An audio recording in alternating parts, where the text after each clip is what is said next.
আমার গুনার খবর যদি আপনি জানতেন, জানি না খতিব হিসাবে বসতে দিতেন কিনা। আমার গুনার খবর যদি আমার স্ত্রী জানতো, জানি না আমার সাথে সংসার করতো কিনা। আমার গুনার খবর আমার মা বাবা জানলে আমাকে আদর করতো কিনা জানি না। আমার সন্তান আমার অপরাধের কথা জানলে বাবা বলে ডাকতো কিনা জানি না। কিন্তু আল্লাহ এত মেহেরবান, আল্লাহ এত মেহেরবান, গুনাহগুলো প্রকাশ করে নাই, কারো জানতে দেয় নাই। গুনাহগুলো আল্লাহ জানে, আমি জানি, আর আপনি জানেন। ফেরেশতারা লেখে, কিন্তু ফেরেশতারাও মুখস্থ রাখতে পারে না। কিরামান কাতিবিন ইয়ালামুনা মা তাফআলুন।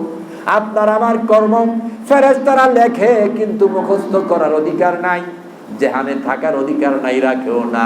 আর একদল ফেরেশতা ভিডিও করে, মা ইয়ালফিদু মিন কাউলিন ইল্লা লাদাইহি রাকিবুন আতীদ।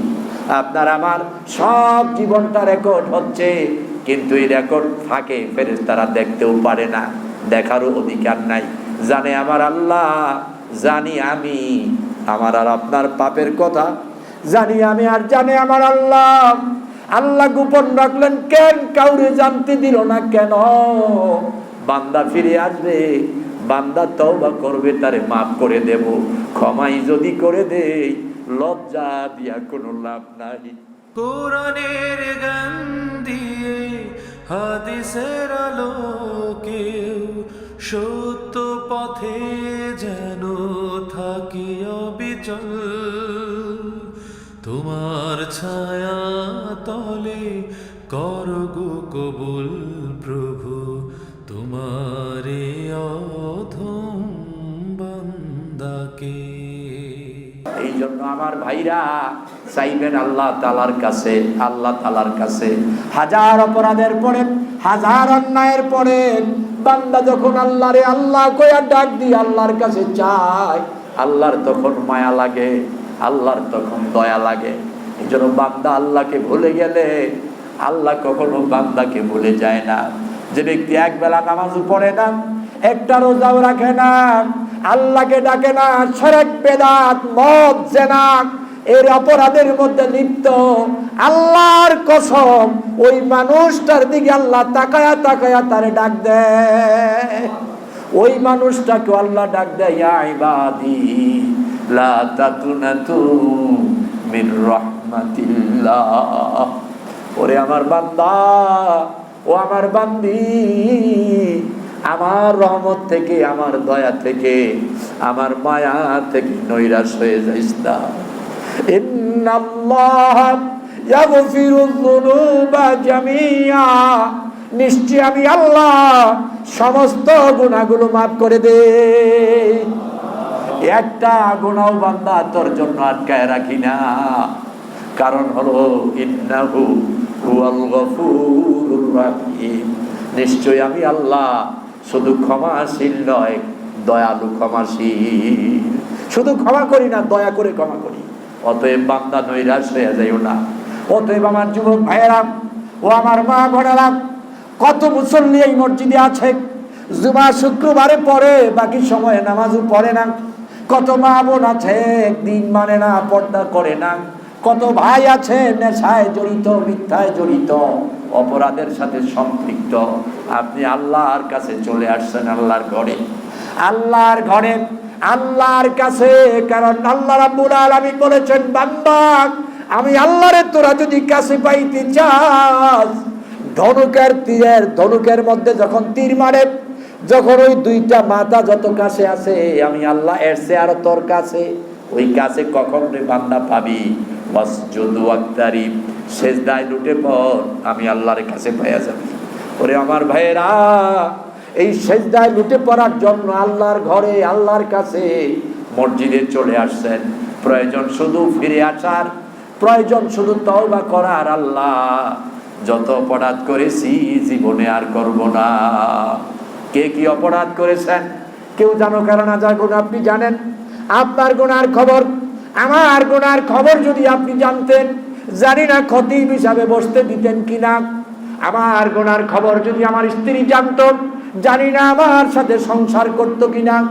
আমার গুনার খবর আমার মা বাবা জানলে আমাকে আদর করতো কিনা জানি না, আমার সন্তান আমার অপরাধের কথা জানলে বাবা বলে ডাকতো কিনা জানি না। কিন্তু আল্লাহ এত মেহেরবান, আল্লাহ এত মেহেরবান, গুনাহগুলো প্রকাশ করে নাই, কারো জানতে দেয় নাই। গুনাহগুলো আল্লাহ জানে, আমি জানি, আর আপনি জানেন। ফেরেশতারা লেখে, কিন্তু ফেরেশতারাও মুখস্থ রাখতে পারে না। কিরামান কাতিবিন ইয়ালামুনা মা তাফআলুন। আপনার আমার কর্ম ফেরেশতারা লেখে, কিন্তু মুখস্থ করার অধিকার নাই, যেখানে থাকার অধিকার নাই, রাখেও না। আর একদল ফেরেশতা ভিডিও করে, মা ইয়ালফিযু মিন কাউলিন ইল্লা লাদাইহি রাকিবুন আতীদ। আপনার আমার সব জীবনটা রেকর্ড হচ্ছে, কিন্তু এই রেকর্ড থাকে, ফেরেশতারা দেখতেও পারে না, দেখারও অধিকার নাই। জানে আমার আল্লাহ, জানি আমি, আমার আর আপনার পাপের কথা জানি আমি, আর জানে আমার আল্লাহ। আল্লাহ গোপন রাখলেন কেন? কাউরে জানতে দিল না কেন? বান্দা ফিরে আসবে, বান্দা তওবা করবে, তারে মাফ করে দেব।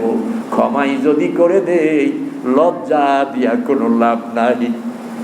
ক্ষমাই যদি করে দেই রে বান্দা, সাক্ষী রাখি নাই, সাক্ষীর ব্যবস্থাও রাখি নাই রে বান্দা, লজ্জাও পাওয়ার কোনো ব্যবস্থা রাখি নাই রে বান্দা। আমি যারে চাই বেহিসাব মাফ করে দেই, যারে ধরি তার কোনো উপায় নাই রে বান্দা। অতএব কত গুনাহ করেছ, কত গুনাহ করেছ। দুনিয়ার সব দরবার তোমারে ফিরাইয়া দিল, আল্লাহ তোমারে ফিরাইয়া দেয় না। দুনিয়ার সব দরবার ফিরাইয়া দিল, আল্লাহ ফিরাইয়া দেয় না। এক সাহাবীর ওমর ফিরাইয়া দিছেন, আবু বকর ফিরাইয়া দিছেন, রাসূলুল্লাহর দরবারে গেছে, রাসূলুল্লাহ ফিরাইয়া দিছে। তোমার ব্যাপারে আমি কিছু বলতে পারবো না, যাও। সাহাবী কোথাও যায় নাই, বাড়িতে গিয়া ঢুকছে, মেয়েটাই চিৎকার করে বলে, আব্বা আমি আপনার একটা মাত্র সন্তান, কন্যা সন্তান, আমি যুবতী। ও আব্বা, আল্লাহর কসম, যেই বাবারে আবু বকর ওমর ফিরাইয়া দিল, রাসূলুল্লাহর দরবার থেকে ফিরাইয়া দিল, ওই বাবা আমার কাছে কোনো জায়গা নাই। কিন্তু বাড়িটা তো আপনার, ঘরটা তো আপনার। আপনি যদি এই বাড়িতে আর ঘরে থাকেন, আমি আপনার সাথে থাকবো না, আমি চলে গেলাম। আর যদি মেয়ে হিসাবে আমারে বাড়িতে ঘরে জায়গা দিতে চান, আল্লাহর হস্তে আপনি বাড়ি ছেড়ে চলে যান। ওই বাবারে যদি আল্লাহ ক্ষমা করে না দেয়, আমি ওই বাবার মুখ আর দর্শন করতে চাই না। ওই লোকটার জায়গা পায় না। নবীর সাহাবী দৌড়ে চলে গেলেন পাহাড়ি এলাকায়। উঠতে উঠতে পাহাড়ের উঁচা শিখরে উঠলেন, চিৎকার করে কান্না শুরু করলেন, আল্লাহ আবু বকর আমারে ফিরাইয়া দিল, ওমর আমারে ফিরাইয়া দিল, রাহমাতুল লিল আলামিন নবী আমারে ফিরাইয়া দিল, আমার নাকি মাপ নাই, আমার ব্যাপারে জানে না গো আল্লাহ, যাওয়ার আর কোনো জায়গা নাই।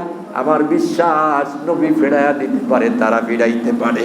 তুমি তো রহমান, তুমি তো রাহিম, তুমি আমারে ফিরাইয়া দিতে পারো না।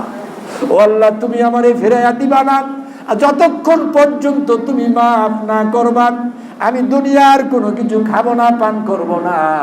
এইভাবে কাঁদতে কাঁদতে তওবা করতে করতেই মারা যাব।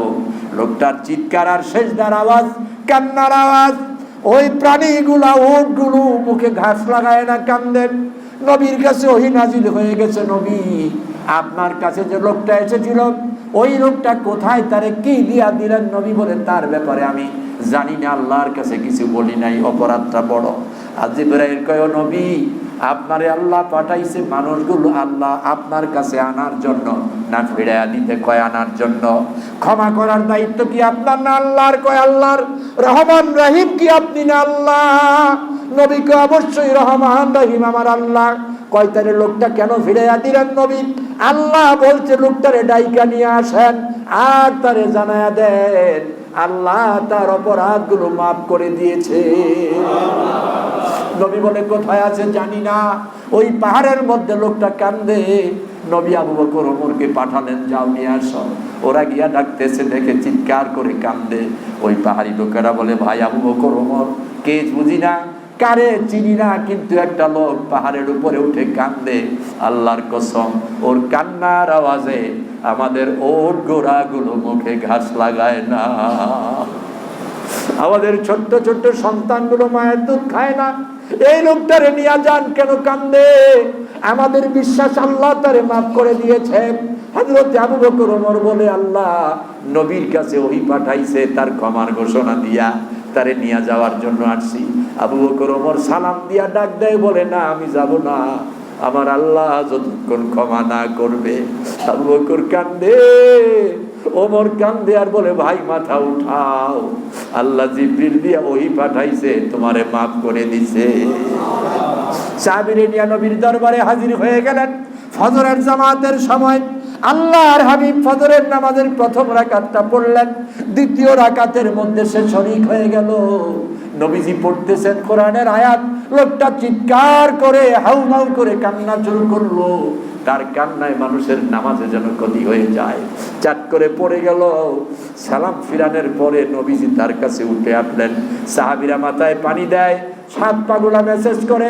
আল্লাহর নবী তার চোখের মধ্যে ধরে বলে, তোমরা আর পানি দিও না, আর মেসেজ করো না, লোকটা মৃত্যুর কুলে ঢলে পড়েছে। তবে আমি নবী সাক্ষী দিলাম, যদি কোনো জান্নাতি মানুষ দেখতে চাও এই লোকটার দিকে তাকাও, যারে আমরা ফিরাইয়া দিছি আল্লাহ তারে মাফ করে জান্নাতি বানায়া দিছে। অতএব আমার ভাইয়েরা, শুকরিয়া আদায় করেন আল্লাহর। লাইন শাকারতুম লাযীদান্নাকুম।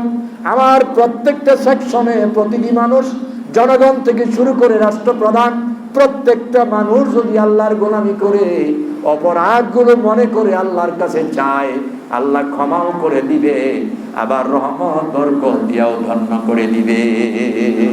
অতএব আজকে মসজিদে যারা আছেন, মাইকের আওয়াজ যতটুকু যায়, মা বোনেরা, আমার ভাইয়েরা, আল্লাহরে ডাক দিয়া বলেন, আল্লাহ জীবনে যত ভুল করেছি মাফ করে দাও, আর তোমার আইনের বাহিরে যাব না।